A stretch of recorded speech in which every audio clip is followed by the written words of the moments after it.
name is Yvonne, and I am a middle school teacher. This year, I am teaching sixth grade math, science, inclusion. Not what I expected, but honestly, it's been a blessing in disguise. There's so many things that I have realized that even though the situation with distance teaching is not ideal for most of us, including myself, there are a lot of positives about it, and I wanted to focus on that today. Don't get me wrong, I do not love distance teaching. I would prefer human face-to-face interaction. There's nothing better than just being there live with your students, teaching them. But to be honest, that is not what we are dealing with right now. And the situation is out of our control. And I have had to accept that and tell myself it is out of my control. Therefore, I need to embrace it and make the most of it and find the silver lining as much as possible. So that's what I'm doing here, bringing some light to the situation. All right, let's go ahead and get started. The first thing that I have noticed that has improved in my life with distance teaching is my lesson plans.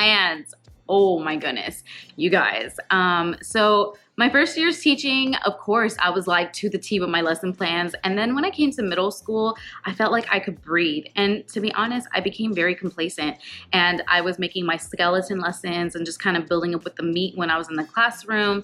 But now with distance teaching, I don't have that flexibility. I cannot just go off on a whim and think that I can just go ahead and be flexible with my kids in my lesson. Like, this literally has to be structured from beginning to end so that I can make sure that I am making the most of the time that I have with my students and also making sure that I keep them engaged. So that has been something that has definitely been a positive for me. So yes, like I said, my lesson plans are way more planned out than ever before, and I feel so organized now with that when I am teaching. Okay, so the second benefit to teaching online was or is the fact that I am learning how to use new tools online. To be honest, like I'm very basic in the classroom. It's pencil, paper, and I'm good. And that's enough for me. Learning, like I said in my last point, how to use my online curriculum, and then just exploring other tools to me has been eye-opening. So one of the programs or websites that I use to deliver my lessons is Nearpod. And oh my goodness, I've heard about it from other teachers online, and I was just like, yeah, I'm not doing that. Like, we don't even have one-to-one for our students when it comes to laptops. So why am I going to even try to do this if each kid doesn't have a device? So, you know, that was another reason why I wasn't embracing this online learning. But now that they do, I'm like, oh, let's go. Let's try this. We have to anyway. We need to embrace this time. So I have been using Nearpod to deliver my lessons, which also keeps me very organized, and all of the responses in one location when I download the report. If you want me to talk more about that, give me a thumbs up and I will make sure that that is a topic that I focus on next time. I'm also learning how to use Microsoft Teams, which is not the most common platform that teachers are delivering their lessons, but I hardly ever used it in the classroom. We've always had it, but now I have no choice but to use it. And I'm learning how to embrace it, flaws and all. It is what it is, but I definitely enjoy it for many reasons. So that leads me into a little segue into my next point, is that my communication with my students, I feel, is more on their level. It's very personal because I do have a Q&A channel in my teams, or in my team for each class. And my students are constantly chatting with me. I am able to communicate with my students on there, and it is public and it is permanent. So I'm not worried about that. We are making sure that we're being safe when we're communicating, but honestly, like, a kid can just send me a little chat real quick and ask me a question and I can respond immediately. And sometimes, you know, especially for our very shy students, they would never do that in the classroom. I would have to be, you know, watching their body language and trying to help them. But now students feel more comfortable because they are behind a screen. Although I do see a purpose in, you know, interpersonal conversations in person. But right now, you know, they can learn how to be digital citizens. And I think that's also valuable, even if this whole stay-at-home order doesn't last forever.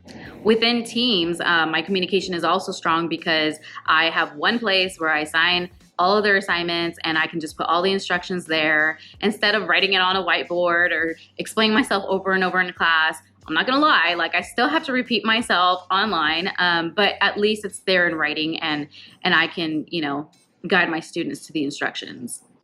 So number 4 is I feel like I'm a lot more creative. I get to be creative online with, making my lessons, whether it's on PowerPoint, whether it's on Nearpod. I still am doing notes with my students, so they do have notebooks, and we still get to draw and color and, do those things in our science notes. But what I love the most is that, like I said, it's got my creative juices coming back. And that's something that I lost a few years ago. Like I said, when you first become a teacher, you have that drive and then you get jaded. And I'm just so happy that I'm getting unjaded. Okay, so last but not least, student resources. I feel like this has just opened up a whole new world for me to provide my students with resources. This is really huge because I am an inclusion teacher, and I have students that have IEPs in my class that need that extra repetition or an extra tool to help them be successful. One of the things that we have in our schedules is a 30-minute block in the morning and a 45-minute block after school for student support. And during this time, students can join me in a meeting. I literally just log on to the meeting and I'm available. Kids can jump in, jump out, ask for help. Yesterday, I had about 5 students that I was targeting a skill that they didn't understand after school. And the kids are they're more likely to ask for help online than they are in person. And so they feel a lot more comfortable with that. So I've really enjoyed that. I do want to make it more structured. I can make small groups if I want to intentionally. I can call students in to have conferences for their grades. So I am planning on doing those things. But right now, I'm just trying to get them used to the fact that we have this available time for them to come and ask me questions, which before I felt like my time was very limited. I did not have a time block where kids could just come in. Another student resource that I have is the fact that I record all of my lessons and I upload them into a channel in their team for them to go back and reference if they need help with their homework, if they didn't understand anything in the class, if they need to catch up on notes, it's always there. If they're absent, it's such a wonderful thing. I know not all teachers agree with this, but I love recording my lessons. I do feel like it has enhanced my teaching, and it's kept me accountable as well. So this is a great resource for my students to go back to if they need any extra help or just a reminder of what was taught in class. So that's it. Those are my top 5 benefits. I know I kind of squeezed in little benefits underneath each benefit, but I just want to encourage all of those that are out there, all teachers who are struggling, who feel like this is just ridiculous, it's crazy. I agree with you. It is crazy, but there's nothing that we can do but our best. And I just wanted to show you how this has truly blessed me in these top 5 areas. With that being said, if you have found positive things that are going on in your life because of distance teaching, please leave a comment below because we need to encourage each other and focus on those positive things. I'm going to go ahead and end today's video with the scripture of the day. Okay, so the scripture is Proverbs 3:5, and it says, "Trust the Lord with all your heart and lean not onto your own understanding. In all ways submit to him, and he will make your path straight." So just a friendly reminder that you are okay.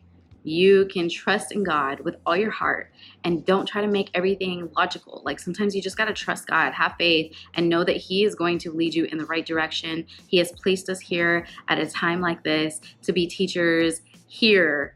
At a time like this is so amazing. We really are living in history, and God is so good, and he's sovereign, and it doesn't matter what happens. God has our back, and we can trust in him, our everlasting Father. So I hope that encourages you. I can't wait to see you in the next video. Like I said, don't forget to subscribe, click the bell, and I will see you next time. Bye.